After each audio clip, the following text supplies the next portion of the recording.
මුදලාලි අඟල යන 100ක් දෙන්නකෝ. අගල යන 100ක් දාන්න. ආරංචිනේ මොකද්ද?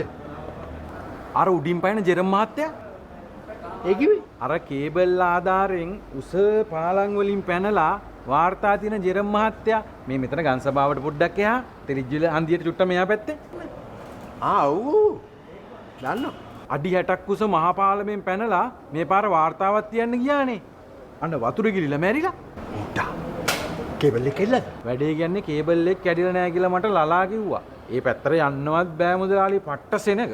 බලන්න ප්‍රියාමල්ලි ජීවිත කියන්නේ තනාග පිනිබිඳු වෙන්නේ කියලා කියන්නේ නිකන් රට වටේ ගිහිල්ලා එක එක පැනිලි පැනලා අන්තිමට Taman දන්න සාත්‍රෙම්ම අවසන් ගමන් යන්න වුණා. ඔන්න තත්ත්වය. ප්‍රියාමල්ලිට කියන්න මගේ හොඳ කස්ටමර් කෙනෙක් තමයි ඔය ජෙරම් මහත්තයා. ඔය පණින හැම පැනිල්ලකටම කේබල් ගන්න නෙමෙයිනේ. ඒක තමයි මුදලාලි පැනපු ගමන් හැබැයි කේබල් එක කැඩිලාද කියලානේ. මගේ කේබල් කැඩෙන්නේ නෑ මල්ලි. මල්ලිට කියන්න ජෙරම් මහත්තයා රත්තරන් මිනිහා. මට මාර අප්සෙට් ආවා.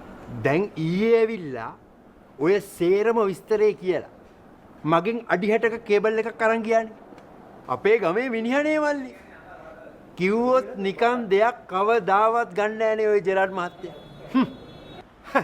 වාර්තාවක් තිබ්බොත් අපිටම නේ ආඩම්බර කියලා මං ඊ අඩි 10ක් වැඩිපුරක් දාලා දුන්නා මල්ලි.